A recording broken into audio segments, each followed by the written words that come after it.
الحمدللہ وکفا وسلام علی عبادہ الذین اصطفیٰ اما بعد فاعوذ باللہ من الشیطان الرجیم بسم اللہ الرحمن الرحیم شہر رمضان الذی انزل فیہ القرآن سبحان ربک رب العزت عما یصفون وسلام علی المرسلین والحمد للہ رب العالمین اللہم صلی علی سیدنا محمد وعلی آل سیدنا محمد وبارک وسلم۔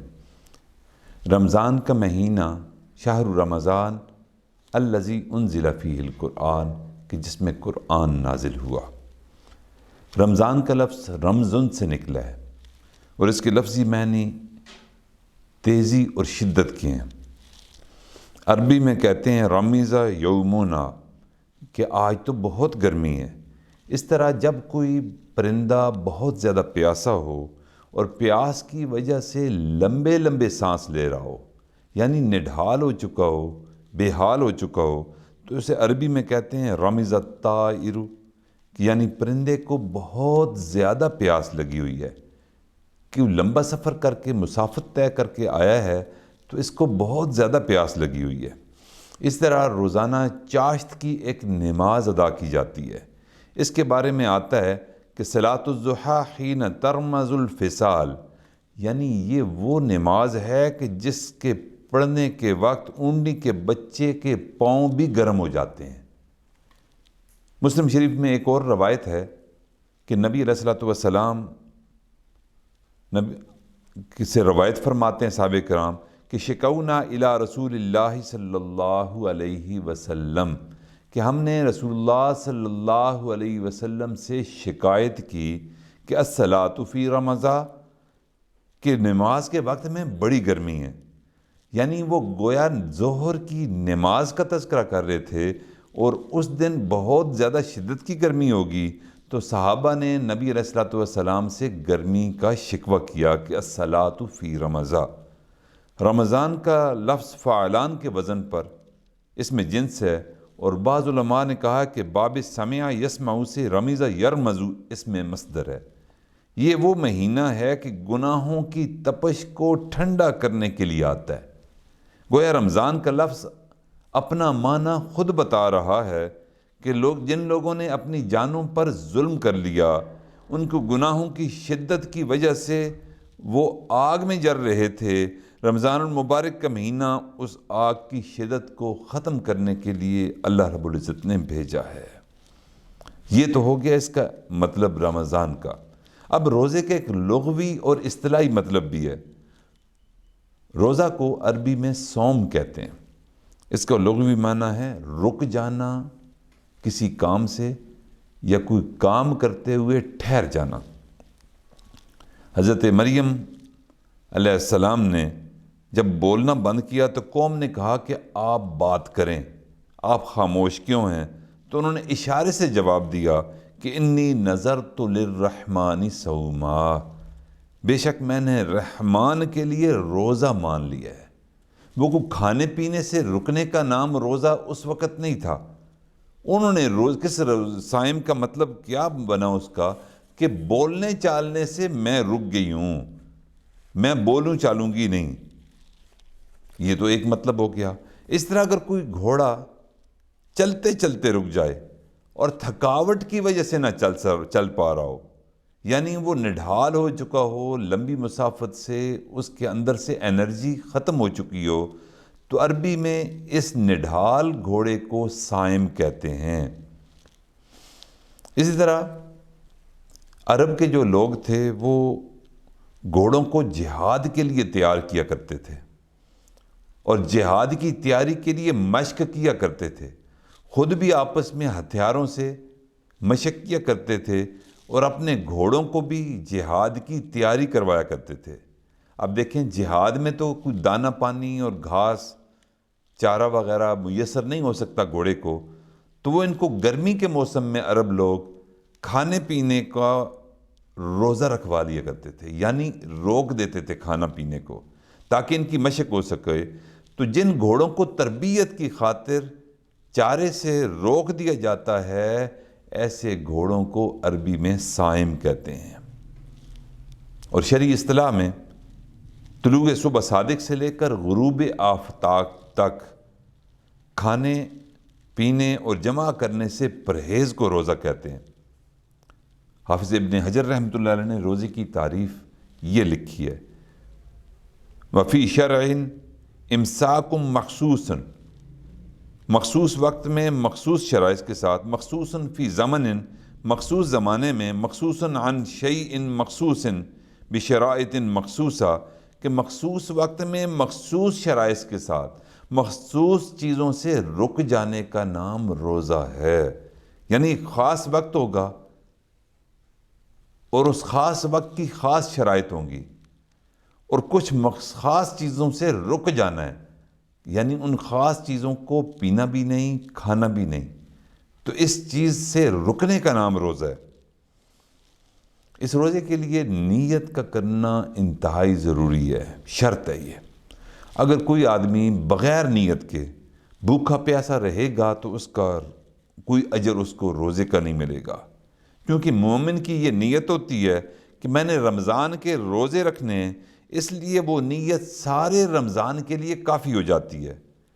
علماء نے لکھا ہے کہ روزے کی نیت کرنے کا بہترین وقت وہ افطار کا وقت ہے، کہ جب بندہ افطار کرے تو یوں کہہ دے کہ اب میں نے افطاری کر لی، انشاءاللہ میں صبح اگلے روزے کی نیت کرتا ہوں کہ صبح سحری کے وقت میں اب اگلا روزہ رکھوں گا۔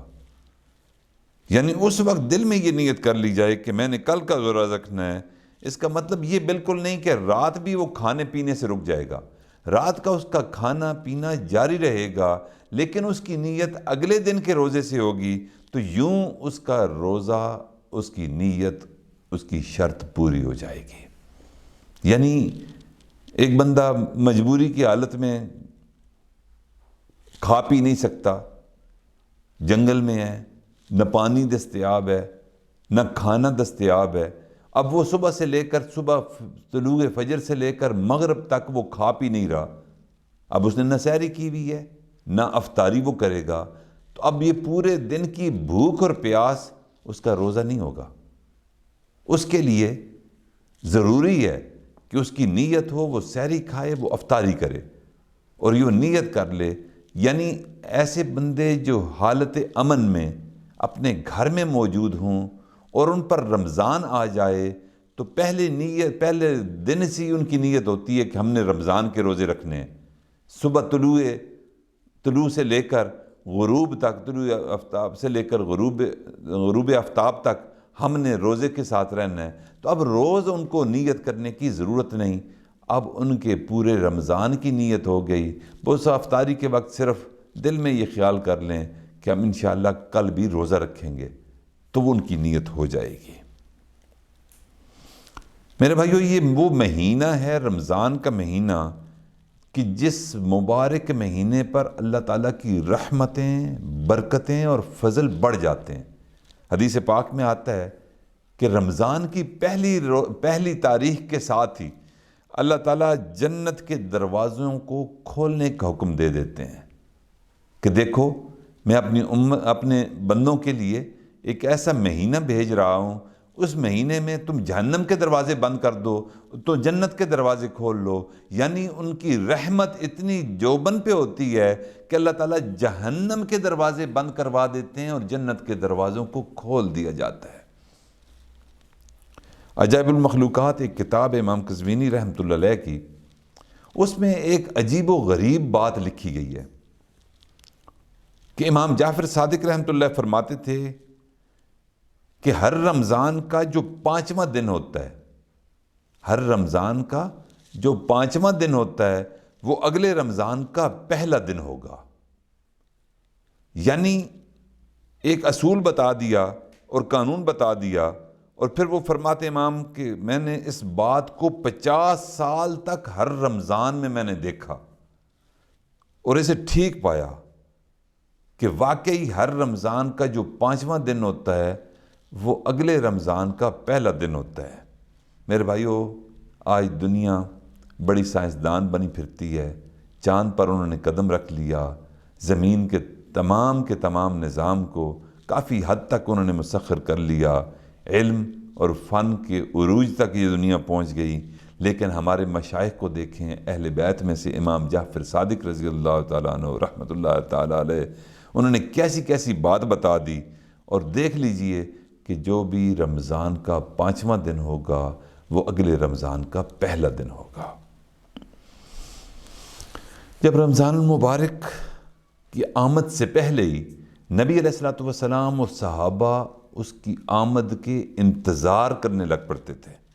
چنانچہ حضرت انس رضی اللہ تعالیٰ عنہ کی روایت ہے کہ نبی علیہ الصلوۃ والسلام دعا فرماتے تھے کہ اللہم بارک لنا فی رجب و شعبان و بلغنا الی رمضان، اے اللہ ہمیں رجب اور شعبان میں برکت عطا فرما دیجئے اور ہمیں رمضان المبارک تک پہنچا دیجئے۔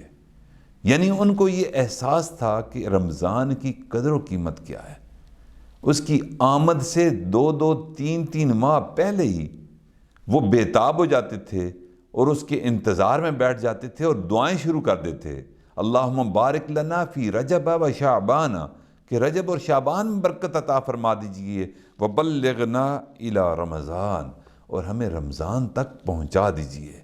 یوں وہ جستجو کرتے تھے، یوں اللہ سے وہ مانگا کرتے تھے، کیونکہ ان کو احساس تھا کہ یہ رمضان مغفرت کا مہینہ ہے۔ اگر ہم مغفرت کے مہینے میں پہنچ گئے تو جہنم کے دروازے بند ہو جائیں گے، جنت کے دروازے اللہ تعالیٰ مومنین کے لیے اور اس ایمان لانے والوں کے لیے کھول دیں گے، تو وہاں ہمیں بخشش کروانا آسان ہو جائے گا۔ اب تو رمضان کا مہینہ میرے بھائیو آ چکا ہے، اب اس پر ہم اپنے اللہ کا شکر ادا کریں کہ ہمیں اپنی زندگی میں اللہ تعالیٰ نے ایک مرتبہ اور رمضان کا مہینہ عطا کر دیا۔ اب اس کے اوقات کی قدر کریں اور ان اوقات کو قیمتی بنائیں اور ان اوقات کو اللہ تعالیٰ کے حضور رجوع اللہ کا ذریعہ بنائیں۔ نبی علیہ الصلوۃ والسلام نے جو اعمال ہمیں تعلیم فرمائے، ان اعمال کے لیے ہم کمر بستہ ہو جائیں، ہم اپنے وقت کی قدر کو پہچانیں اور اس رمضان سے بھرپور فائدہ اٹھائیں۔ ابن الفضل ایک مشہور تابعی ہیں، وہ فرماتے ہیں کہ ہمارے ہاں رمضان المبارک کا اتنا اہتمام ہوتا تھا کہ کانوا یدعون اللہ 6 اشہر ان یبلغہم، کہ ہم 6 مہینے اللہ رب العزت سے دعا مانگا کرتے تھے، لگاتار 6 مہینے، اور وہ دعا کیا ہوتی تھی کہ یا اللہ ہمیں رمضان تک پہنچا دے۔ اور جب پھر رمضان گزر جاتا تھا، اور پھر فرماتے ہیں ثم یدعونہ 6 اشہر ان یتقبلہ منہم، اور فرماتے تھے کہ جب رمضان گزر جاتا تو بقیہ 6 مہینے ہم مسلسل دعا کیا کرتے تھے کہ اللہ ہمارے اس رمضان کی عبادت کو، رمضان کے مہینے کو قبول فرما۔ یعنی پورا سال وہ رمضان ان کے منہ سے نکلتا جاتا تھا۔ رمضان کی آمد سے پہلے 6 ماہ وہ دعائیں مستقل کر رہے ہیں کہ یا اللہ رمضان تک پہنچا، اور رمضان کے گزرنے کے بعد 6 ماہ تک اس کی قبولیت کے لیے اللہ کے آگے گڑ گڑاتے رہتے تھے۔ چنانچہ حدیث پاک میں آتا ہے کہ اللہ تعالیٰ نے اس رمضان المبارک کو، نبی علیہ الصلوۃ والسلام نے رمضان کو پورے سال کا قلب فرمایا ہے۔ یعنی اگر یہ درست رہا تو پورا سال درست رہا۔ اس لیے امام ربانی مجدد الفسانی رحمۃ اللہ علیہ فرماتے ہیں کہ رمضان المبارک کے مہینے میں اللہ کی برکات کا اتنا نزول ہوتا ہے کہ بقیہ پورے سال کی برکتوں کو رمضان المبارک کی برکتوں کے ساتھ وہ نسبت بھی نہیں جو قطرے کو سمندر کے ساتھ ہوتی ہے۔ یعنی ایک قطرہ اور ایک سمندر، اس کی کیا نسبت ہو سکتی ہے؟ تو رمضان کے ایک لمحے کی اللہ کے ہاں وہ قدر و قیمت ہے کہ جو برکتیں اللہ تعالیٰ اس لمحے نازل فرماتے ہیں وہ پورے سال میں بھی اتنی برکتیں نازل نہیں ہوتی۔ اس لیے میرے بھائیوں بہنوں، اس رمضان المبارک کے مہینے کی قدر شناسی ہمارے اندر کم ہے۔ ہمیں اس کے اوقات کو قیمتی بنانے کی ضرورت ہے۔ ہم فضول میں اپنا وقت ضائع کرتے رہتے ہیں، کھانے پینے کی چیزیں ان کی خریداری میں اپنے آپ کو مصروف کر لیتے ہیں، ان کی تیاری میں اور کاٹنے میں، اور افطاری سے کئی گھنٹے پہلے اپنے وقت کو یوں ہی ضائع کرتے رہتے ہیں۔